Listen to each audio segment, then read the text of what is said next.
times already here at the festival.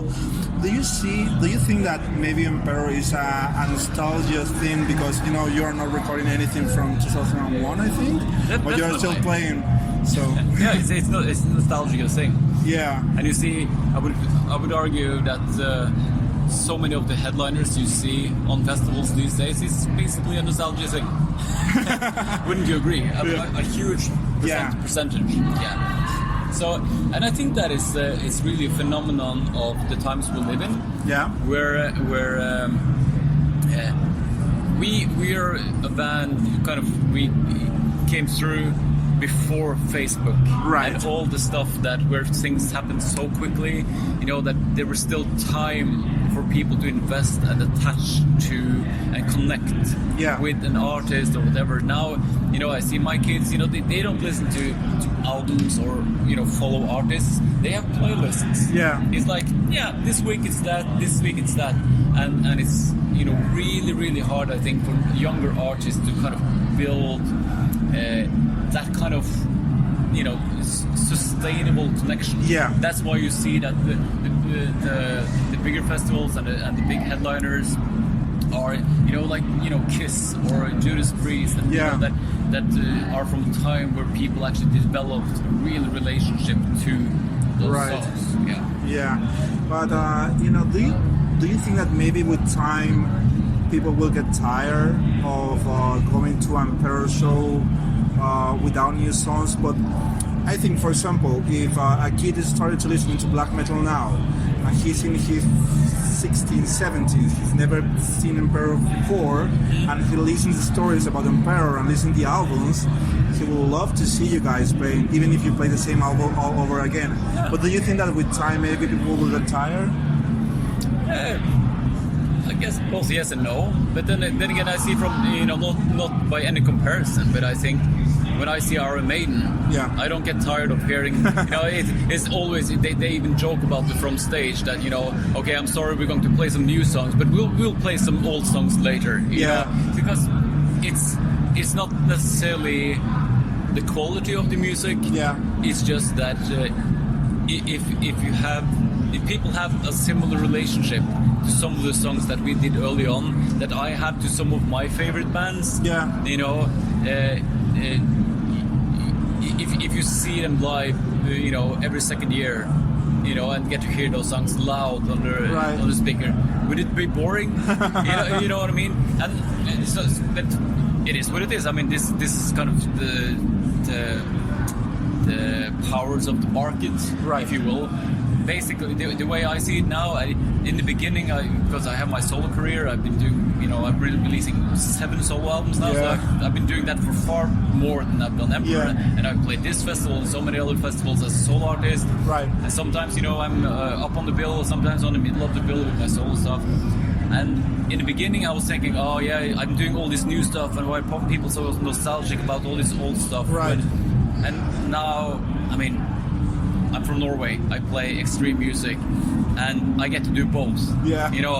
I'll just shut up and count my blessings. I travel around the world, play my music, my new music, my old music, and I see for some reason people have developed a relationship to in a similar way that I have to.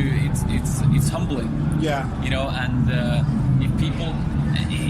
It's a fair thing. I mean, if people are bored of it, don't see the show. It's a rock show. You have plenty to see. It's not a big deal. Right. So now that you talk about your solo career, 2 weeks ago I spoke with Einar from Lepers. Right, and we were talking about his connection to black metal. Actually, he said that the only connection that he had with black metal was playing with you. But he said in some sort of way he still listens to black metal, but he got tired because he thinks the genre is stuck. It has some limitations.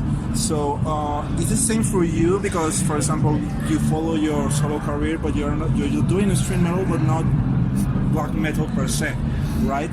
So that's a definition question. Again, because of course I'm not doing music that people now associate to be black metal. Yeah. No, because now it's got a formula. Yeah. And there's even a very strong formula because early on, I would say rather early on in the whole black metal scene when it first started out, it became all this like fashion police of true black metal and what you were supposed to do and what not.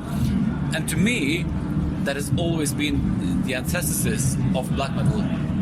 If I would make albums or music to a formula that other people dictate, how is the spirit of black metal ever going to enter that?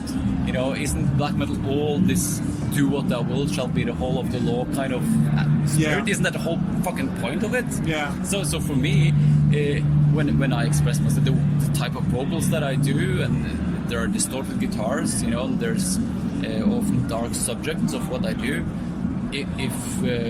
So in my mind, or in the creative space that I draw inspiration from, the kind of core element of why I've been doing this for 30 years, it's still the same. So for me, I'm still doing black metal. Right. It's because it comes from the same source. But I'm not trying to copy someone else's idea of what it's supposed to sound like. Right. Because I've said this quote about it. For me, black metal is an attitude, an atmosphere. So to me, Diamanda Galas can perform, conjure up that black metal feeling. Yeah. For me, it's the attitude. More than someone trying to sound like because it's a certain state of mind, it's a certain emotional connection energy for me. But then again, I can only speak for myself. So okay, so a lot of people watch the Lord of Chaos movie and they are romanticizing something that it was, or maybe it wasn't. The black metal scene, the arson of the churches, all the whole beta records, all this stuff. So sorry, I haven't read the book and I haven't seen the movie. Right, but a lot of people are romanticizing that right now, like it was something good. That's what they say. So, do you think that this is something foolish? Like people who weren't there and don't know the story so far? I get personally, I'm not that nostalgic in that sense because to me, I mean, we were teenagers. We were spotty teenagers with makeup.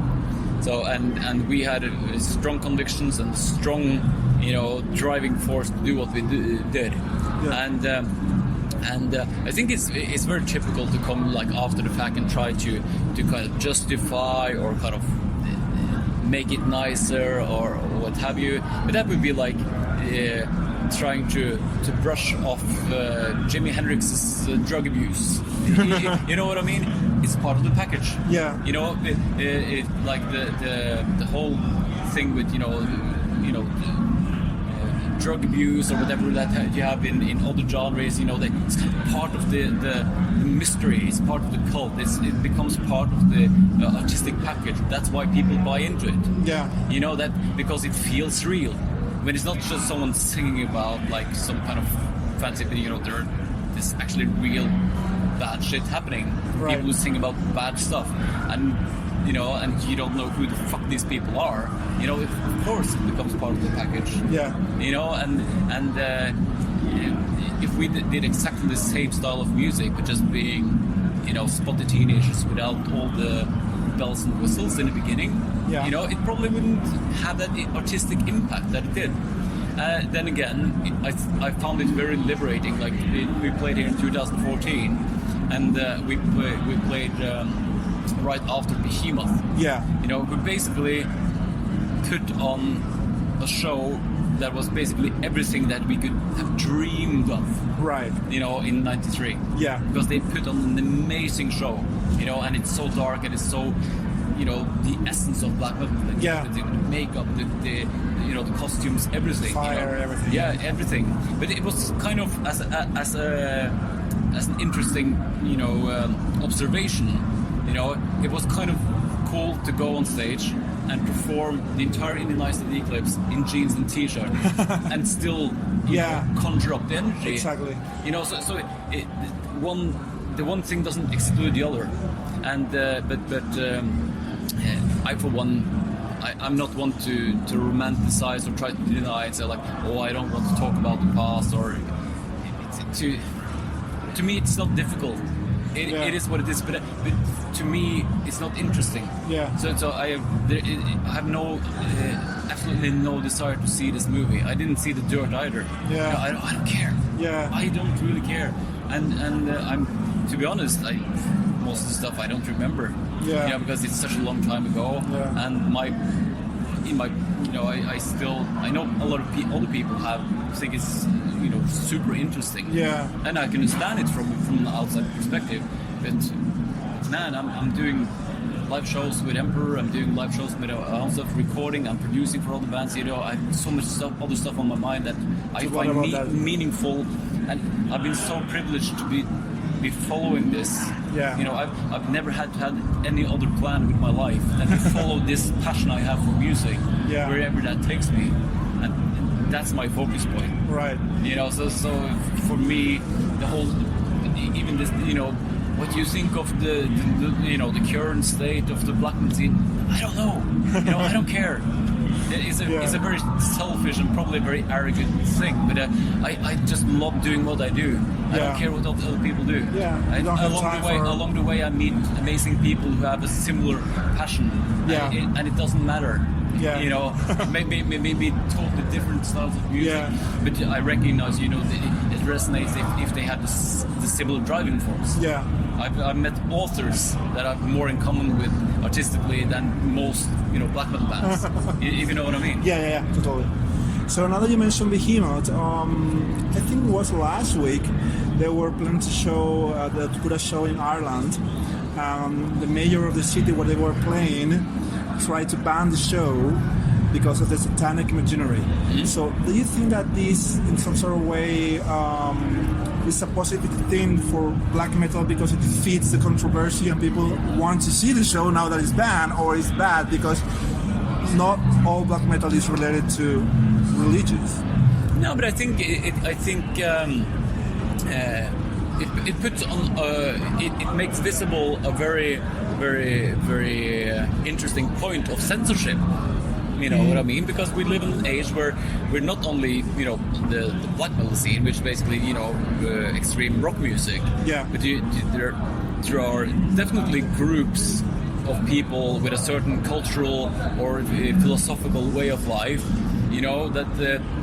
that we are taught to we have to respect their views. We have to, whether it's extreme, whether it's anti-gay or whatever. You have these groups of people that we have to respect for having extreme views. Yeah.